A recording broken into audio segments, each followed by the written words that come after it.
여러분 복된 크리스마스 되시기 바랍니다. 2017년 이제 한 주 남았습니다. 그런데 여의도 정가는 여전히 지금 뜨거운 상황이죠. 연말 전국 혼란 상황을 짚어보고 2018년 새해 전국을 전망해보는 시간을 갖도록 하겠습니다. 전문가 두 분을 모셨습니다. 박시영 윈지코리아 부대표님, 그리고 배종찬 리서치 본부장님 모셨습니다. 어서 오십시오. 네, 반갑습니다. 메리 크리스마스. 좀 전에 우리 MB각하님의 말씀을 들었는데, 네. 갑자기 크리스마스가 좀 더 경건해지는 느낌. 저만 그런지 모르겠습니다. 네, 이 정도 하고요. 자, 지금 국민의당 상황이 상당히 급박하게 돌아가고 있는 것 같습니다. 바른정당과 통합 추진을 하기로 하고, 안철수 대표 쪽에서 전 당원 투표를 27일부터 30일까지 나흘간 진행하기로 결정이 됐는데, 이게 국민의당 당무위원회에서 결정이 됐다면서요. 이게 네. 어떤 배경으로 된 건지. 당무회의는 이제 그 당 대표가 대개는 이제 보직들을 임명하지 않습니까? 각 네네. 당에. 네. 그렇기 때문에 이제 대표하고 가까운 분들이 당무위원회 위원으로 많이 구성이 됩니다. 그러다 보니까 이제 70여 명 정도 당무위원 정족수가 있는데 48명이 투표를 해서 45명이 찬성을 해서 인터넷 지금 전 당원 투표를 발의하기로 네네. 이렇게 이제 결정을 내린 거죠. 네. 뉘앙스가, 대표가 결정했는데 대표가 주는 보직에 있는 분들만 하신다면. 그러니까 주로는 그렇습니다. 주로요? 예. 또 다른 의미도 있는 것이 이 여론을 살펴보면 지금 국민의당 지지율이 매우 낮거든요. 예. 뭔가 변화는 있어야 된다라는 것도 또 당무위원들도 공감할 수밖에는 없었을 것으로 보여지고, 이것이 네네. 또 전 당원 투표를 해야 되는 것은 통합을 하는 것은 그만큼 중요한 이슈가 될 수밖에 없거든요. 예. 그렇다면 적어도 당 대표가 의중을 가지고 있고 의향을 가지고 있다면 전 당원들을 대상으로 물어는 봐야 된다라는 것도 고려가 된 것으로 보여집니다. 예. 그런데 저는 이런 질문을 한번 드려보겠습니다. 저는 좀 관심 있는 게 이제 법조문 이런 거라. 네. 국민의당 당원 당규를 봤는데요. 예. 이 통합에 관한 거는 전당대회를 거치게 그렇게 돼 있더라고요. 네, 그렇죠. 그래서 그럼 이 전 당원 투표하고 전당대회하고의 관계는 어떻게 되는 거죠? 직접적 관계는 사실 없습니다. 그러니까 전당대에서 당 해산과 관련된 통합과 네. 관련된 것은 의결하게 돼 있는데 지금 갑자기 전 당원 투표를 제기한 배경에는 전당대에서 우위를 점하려는 안철수 대표의 어떤 합당에 대한 추인을 받고자 하는 정치적 행위죠. 명분을 쌓기 위해서. 왜냐하면 전당원 투표를 붙이면 네. 아무래도 이렇게 투표율이 굉장히 낮거든요. 과거에도 보면 한 20% 수준 정도일 텐데 네네. 그렇게 된다면 반대 측에서는 지지자들이 참여를 하지 않을 거고 지금 이미 그 반대파 의원들은 그렇게 종용을 하고 있고요. 그렇다 보면 안철수 대표를 지지하는 분들 중심으로 투표를 하게 될 거고 거기에서 긍정적인 여론이 형성이 된다면 전당대에서 합당을 추인하는 쪽으로 어떤 흐름을 형성하는데 이 전당원 투표를 활용했다 이렇게 보여집니다. 이런 고민도 있을 것 같아요. 네네네. 이 전당원 투표가 아니라 전당대회를 하게 될 경우 시간도 많이 걸리거든요. 예. 언제 그것을 하느냐. 예. 또 오랜 시간 동안 통합 문제를 다루다 보면 또 당내 갈등이 불거질 수가 있거든요. 그러면 이것이 자칫 우리가 컨벤션 효과라고 해서 예. 전당대회를 치르게 되면 지지율이 올랐네? 이래야 되는데 오히려 막 갈등이 불거지면서 예. 서로 싸우는 모습이 연출되면 예. 지방선거를 앞두고 당의 경쟁력이 오히려 더 약화되고 지지율이 내려갈 수도 있는 그런 고민도 분명히 또 포함됐을 것으로 보입니다. 예. 그런데요, 실질적으로 전당대회를 개최하는 것이 물리적으로 굉장히 오래 걸리지 않습니다. 실질적으로 한 달 이내면 충분히 할 수가 있고요. 지금 만약에 전당원 투표를 거친 다음에 1월 달은 분명히 전당대회를 할 수밖에 없는 상황일 것 같고요. 의원총회에 안철수 대표가 참석하지 않고 기자회견을 한 다음에 바로 전당원 투표 이야기가 됐거든요. 이런 부분에서 어떤 꼼수다라고 주장하는 거죠. 왜냐하면 의원총회에서 좀 논의하고 경론을 벌이더라도 논의를 네. 하고 그 상태 속에 당대표가 그러면 대표 당원이라고 얘기하는 보통 정당에서는 대의원이라고 얘기하는데 국민의당에서는 대표 당원이라고 지칭을 하고 있습니다. 이 대표 당원이 참여하는 전당대회에 묻자 이렇게 가는 게 맞는데 이제 그 의원총회에서 상당히 이제 반대 여론이 높다 보니까 높을 것을 예상하고 전당원 투표라는 어떤 하나의 뭐랄까 본인의 어떤 주장을 좀 더 대중적으로 확산시키기 위한 어떤 과정으로 전당원 투표를 들고 나온 게 아닌가. 또 하나를 꼭 말씀드리고 싶은 것이 지금 통합되고 난 이후에 정당의 경쟁력도 중요하거든요. 근데 이게 오랜 시간이 걸리기 때문에 상대가 있습니다. 그러니까 네. 국민의당은 국민의당대로 움직이겠지만 네. 바른정당이 국민의당이 너무 시간이 많이 걸리고 당내 진통을 겪는 모습을 보면 바른정당이 또 영향을 받을 수밖에 없는 어떤 영향이 있어요? 영향을 받게 되는 것이 네. 분명히 통합이라고 하는 것은 그 수준이 상당히 올라와 있어야 되거든요. 그렇죠. 그래야만 예. 통합에 대한 관심이 높아지면서 이 두 정당의 지지층을 중심으로 해서 더 확대되는 외연이 확대되면서 통합된 정당의 지지율이 올라갈 수 있는데 네네. 시간을 많이 끌면서 통합에 대한 에너지가 소진될 수 있는 것이죠. 우리도 왜냐하면 두 사람이 좋으면 좋다고 말을 해야 되는데 그렇죠. 시간이 너무 오래 걸리다 보면 약간 의심을 가지게 되거든요. 아, 저 연애가 뭐가 문제가 있나? 매리하지 않은가? 뭐 이럴 수 있는 거죠. 그런 경험이 있으신가요? 아니 뭐 그런 건 아닙니다. 네. 이제 말씀하신 대로 예. 배종찬 본부장 말씀하신 대로 이게 급작스럽게 좀 그 속도를 낸 이유는 사실은 바른정당 내에서 유승민 대표가 신임 대표로 당선된 이후로 12월까지 자유한국당이냐 아니면 국민의당이냐 이 통합에 대한 결말을 내겠다 이렇게 이제 의원들한테 약속한 바가 있기 때문에 네네. 뭔가 이제 국민의당의 안철수 대표의 입장에서는 뭔가 이제 12월 달에 흐름을 만들 수밖에 없는 그런 상황이 좀 몰렸던 측면도 있는 거죠. 예. 그 어느 보도를 보니까 통합을 했을 경우에 네. 죄송합니다.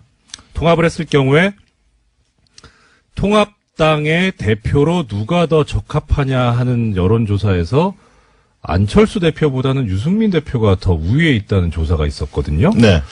그런 조사가 있었던 마당에 그러면 안철수 대표 입장에서도 그렇게 쉽게 갈 수는 없을 것 같은데 그 부분에 관한 뭐 대책이랄까 그런 거에 대해서 또 어디서 나오는 게 있나요? 근데 우리 여론조사를 보면 네. 개인에 대한 영향력과 또 당 내에 예. 당내의 당원들 네. 또 당내의 의원들 또 당내 인사들의 영향력이 중요하거든요. 지금 당의 어떤 규모를 보면은 국민의당이 분명 바른정당보다 더 큰 상황인데 예, 그렇죠. 국민 여론이 네. 그렇게 나오는 것은 지난 대선 이후에 이 유승민 대표는 좀 그 개인의 영향력, 이미지를 그대로 유지하고 있는 반면에 안철수 대표가 지난 대선에서 직전 대선에서 이 거두었던 득표가 21%입니다. 네, 예. 유승민 이 대표의 경우에는 본인의 득표율과 비슷한 정당 지지율을 가져가고 있거든요. 네네. 근데 안철수 대표는 그만큼 영향력이 떨어졌다는 것이죠. 그러다 보면 전반적인 국민 여론을 물어보게 될 경우에는 여기는 더불어민주당 지지층, 자유한국당 지지층까지 다 포함되다 보니까 네. 더불어민주당 지지층에서는 오히려 경쟁자로 분류될 수 있는 안 대표보다는 오히려 유승민 대표에 대해서 더 호의적일 수가 있다라는 것이거든요. 그런 이 전반적인 전체의 여론이 아니라 일단 통합되면 그래도 우리가 정치 세력이 더 클 것이다라고 하는 믿음 이것이 또 안철수 대표 측에는 있을 것으로 보여지는 것이죠. 네. 이게 정치인들에 대한 평가 지점 중에 네네. 지지도 못지않게 중요한 게 호감도와 비호감도의 비율인데 지금 안철수 대표의 경우에는 그 사실 뭐 안철수 대표만 그런 건 아니지만 예. 지금 정당 대표들 중에서 몇 분이 호감도에 비해서 비호감도가 2배 이상 높은 분들이 몇 분 있습니다. 실명을 거론하지는 않겠지만 그 중에 한 분이 안철수 대표도 포함된다고 저는 보고 있고요. 그런 측면에서 거부감 정서가 상대적으로 적은 유승민 대표가 이 통합이 됐을 때 통합정당 합당이 됐을 때 그 신생정당의 대표로서 거부감이 좀 더 적은 게 아닌가 그런 생각이 듭니다. 청취자 여러분들께서 오해를 하실지 모르겠는데 이 두 분께서는 제가 지금 답변하시는 표정을 보고 있으니까 유승민 대표한테 호감을 가지셔서 하시는 말씀 아닌 것 같습니다. 정말 전반적인 공정하게. 저희는 저희 여론조사에 기반해서 그러니까요. 이야기하는 예. 사람들이니까요. 네, 그렇습니다. 자, 그러면 일단 좀 얘기가 약간 더 진행이 되기는 했는데 하나 궁금한 것이요. 지금 통합 반대파 쪽에서 이제 주장이 나오고 있습니다. 그중에 제기되고 있는 주장이 뭐냐면 전 당원 투표의 참여율이 3분의 1을 넘겨야만 이게 유효하다. 당규에 그렇게 돼 있다라고 하는 주장을 하고 있거든요. 이거는 어떻게 받아들여야 되나요? 그러니까 실질적으로 저도 당헌 당규를 봤는데 네. 뭐 여기 지금 저기 전 판사 출신이니까 더 잘 아시겠지만 당원 당규는 저희 취급하지 않습니다. 그렇습니까? 네. 헌법 법률 이런 거 취급하는데. 보니까 이게 네. 전당원 투표의 규정이 좀 모호하게 돼 있더라고요, 사실은. 그러니까 3분의 1 이상이 투표에 참여했을 때 유효한다. 근데 그것은 투표 요구권이 있었을 때, 그러니까 당원들이 자발적으로 발의했을 때 3분의 1 정도가 투표를 해야 유효하다. 이렇게 이제 규정이 돼 있어서 통합을 추진하는 통합파에서는 이건 당무회의에서 의결해서 붙인 사안이니까 전당원 투표로 회부한 사안이기 때문에 3분의 1 규정에 해당되지 않는다. 이렇게 주장하고 있고요. 반대로 이제 박지원 등 반대파에서는 그 규정이 맞다. 이렇게 해서 이제 가처분 소송을 내겠다. 이렇게 지금 나오는 상태죠. 뭐 쉽게 말하면은 그 밑에서 오는 예. 그 당원 전당원 투표인 경우에는 3분의 1 요건이 필요한데 위에서 내려오는 그거는 필요 없다는 게 이제 지금 통합파들의 주장인 예, 거네요. 실제 내용을 보면 투표 요구권을 밑에서 올라오는 거는 규정이 명확히 돼 있는데 네. 당무에서 이렇게 회부하는 것은 어떻게 한다는 규정이 명시는 안 돼 있어서 해석하기에 따라서 많이 논란을 벌일 것 같습니다. 이게 결국 참여율의 문제인데 우리가 네네. 여론조사도 얼마만큼 참여를 하느냐가 더 중요한 그렇죠. 문제일 수가 있거든요. 근데 네. 이제 통합파 쪽에서는 이렇게 생각을 하는 것이죠. 이것이 아주 중요한 현안인데 우리가 이 참여율을 명시할 일이냐. 오히려 당원들에게 전부 다의 물어는 본다. 근데 네. 결과적으로 대답하지 않는 사람은 어쩔 수 없는 것 아니냐. 네. 그렇다면 최대한 참여하는 사람들 중에서 찬반을 따져 물을 것이다. 이런 명분을 가지고 있는 것이고. 근데 반대파 쪽에서는 사례가 있거든요. 과거에도 보면은 당원들, 전 당원 숫자가 몇 명인데 적어도 3분의 1이 아니면 적은 숫자니까 이걸로서 어떻게 전 당원의 의견을 대표한다고 볼 수 있겠느냐. 또 한편으로는 통합 반대파에서는 전 당원 숫자로 기준으로 한다면 3분의 1을 넘기가 쉽지 않을 것이다. 네. 이런 또 그렇죠. 전망과 또 나름 전략적인 의미도 담겨 있는 것으로 그렇게 보여집니다. 제 기억으로 지난 그 전당대회 때 안철수 대표께서 당선되던 그 대회에서 아마 투표율이 18%? 20% 안 됐던 것으로 기억하고 있거든요.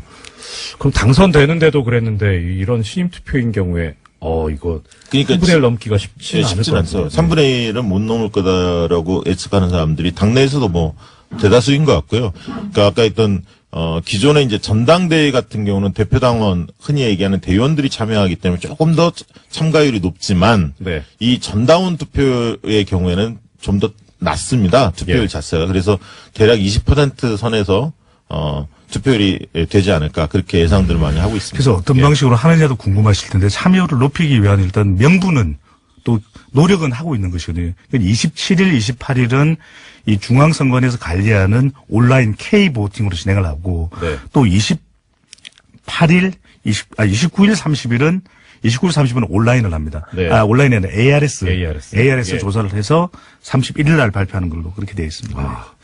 자, 뭐 국민의당이 워낙 이게 지금 급박하게 돌아가고 있어서 얘기를 오래 했습니다만 사실 지지율에 비해서 너무 많은 시간을 부여한 거 아닌가 싶습니다. 비공정하죠?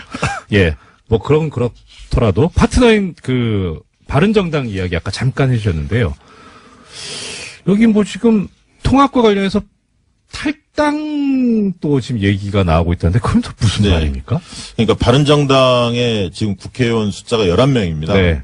11명 중에 2명의 탈당설이 지금 나오고 있죠. 예를 들면 언론에서 나오고 있지만 김세연 네. 부산 금정구 네. 그다음에 이제 인천 서구 쪽에 있는 이학재 네. 두 의원이 탈당할 가능성이 높다. 이렇게 좀 전망치가 나오고 있고 남경필 지사하고 원희룡 지사 두 분을 또 현역 단체장으로 갖고 있는데 광역단체장 두 분인데 남경필 지사의 경우에도 1월 내에 탈당하고 한국당으로 복당할 가능성이 높다. 이렇게 좀 전망이 나오고 있고 실제 그런 분위기가 감지되고 있습니다. 아, 그렇습니까? 예, 그리고 원희룡 지사의 경우에도 통합에는 찬성하지 않고 국민의당 통합에는 합류하지 않고 네. 무소속으로 나가든가 뭐 한국당으로 가든가 왜냐하면 이제 제주도 같은 경우는 무소속으로도 충분히 그 승부를 볼 수 있는 데거든요. 네, 무소속이 많이 됐었죠. 많이 됐었으니까요. 이제 그런 차이는 있고 또 오세훈 전 의원의 경우에도 국민의당과의 통합대회에는 합류하지 않을 그런 어떤 전망이 예상되고 있기 때문에 실질적으로 바른정당의 전력에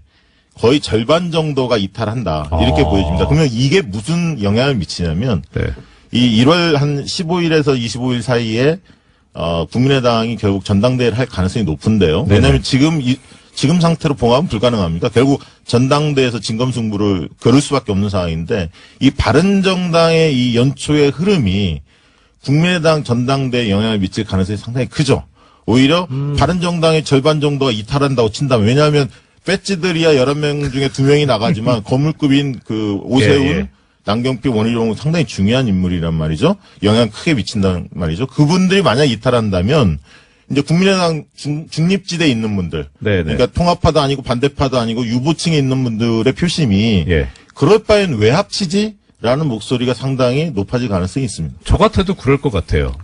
그게 목소리와 힘이 필요한데, 몸집이 필요한데, 안 계신다면. 그러니까 우리가 통합이라는 게 그래서 예. 여론조사를 실시하더라도 대선 직전에 예. 통합을 한다. 후보 간에 뭐 연대를 한다. 이런 것들은 상당히 적극적으로 선거를 앞두고 있기 때문에 대선 전에도 그런 예, 이야기들이 예, 많이 예. 나오지 않았습니까? 그런데 예.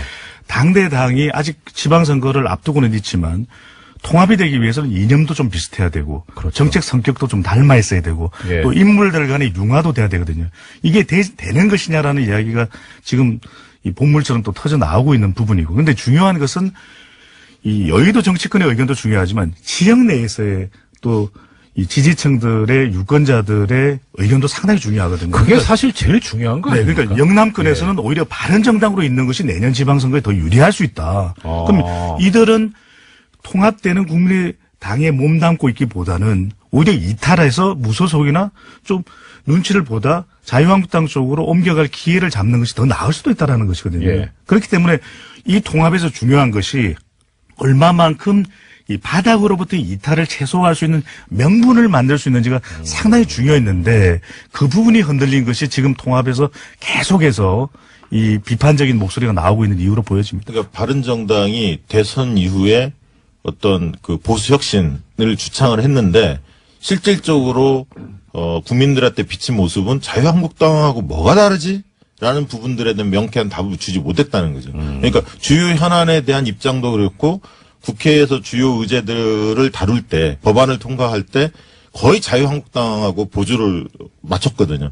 그렇다면 보수혁신, 말만 보수혁신이지 실제 보여준 게 뭐냐? 이런 어떤 물음표가 생겼고 그런 측면에서 본다면 그러면 오히려 자유한국당이 보수의 본류이기 때문에 보수층의 그 마음들이 바른정당에 좀 갔다가 다시 자유한국당 쪽으로 옮겨가는 게 아닌가. 특히 영남 같은 경우는 거의 보수층들이 바른정당이 영남에서 지지율이 별로 좋지 않습니다. 실질적으로. 거의 자유한국당 쪽으로 지금 쏠리고 있거든요.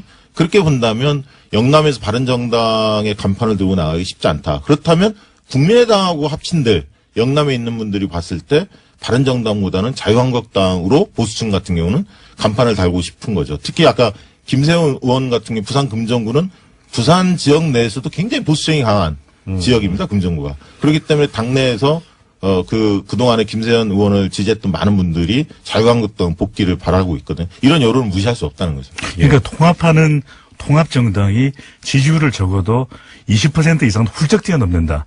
자유한국당보다는 더 높고 더불어민주당과 경쟁하는 정도 수준으로 나올 거라고 예상된다면 이 통합이 상당히 가속도가 붙을 수 있는데 지금 또 국민의당과 바른정당의 지지율이 엇비슷하거든요. 이것도 이 걸림돌이 되는 걸로 보여집니다. 국민의당 바른정당 통합 관련 하나만 더 얘기하고 잠시만요. 싶네요. 저기 그 대표님 일단 시간이 네. 많이 돼서 지금 제일 중요한 것은 다수파인 더불어민주당하고 자유한국당 얘기를 못해서 3부에서 이 부분 좀 더 이어가도록 하겠습니다.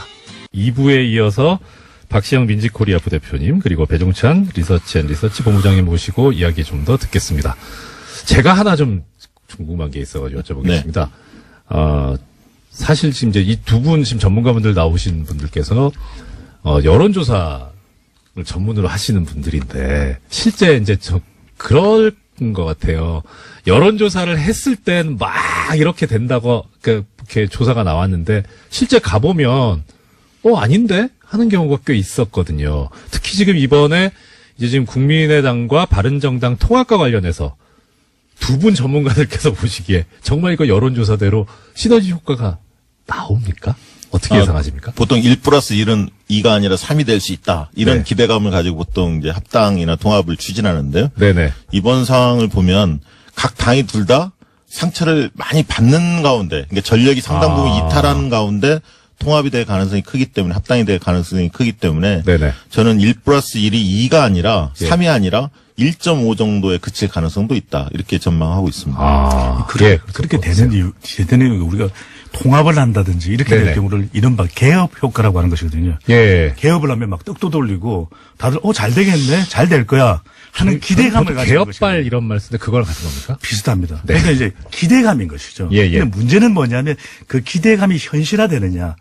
개업을 하고 나서 이 음식도 좋아야 되죠. 메뉴도 좋아야 되죠. 사업 내용도 충실해야 되는데 네. 그것이 뒷받침되지 않으면 그 지지율이 점점 사라져가게 되는 것이거든요. 그래서 그 기대감만큼 부응해 줄 수 있는 그런 컨텐츠를 갖출 수 있느냐가 매우 중요한 것이죠. 실력의 문제겠군요. 네. 그리고 하나 더 이야기하고 싶은 건 뭐냐면 이번에 이제 국민의당 전당대회 관전 포인트가 네, 저도 그게 궁금합니다. 네. 그러니까 결국은 봉합하는 시기는 지났고요. 누군가는 떠나야 합니다. 그럼 누가 떠날 것이냐 이 문제를 결정짓는 전당대회인데 가장 큰 전리품이 뭐냐면 비례대표가 13분이 있습니다. 국민의당에. 네. 이 비례대표를 누가 가져갈 수 있냐의 게임입니다. 그렇죠. 예. 네. 왜냐하면 지금 통합 찬성파들로 10명 남짓이고 반대파들이 15분 이상 좀 되고 중간에 유보층들도 한 10몇 분 되는데요.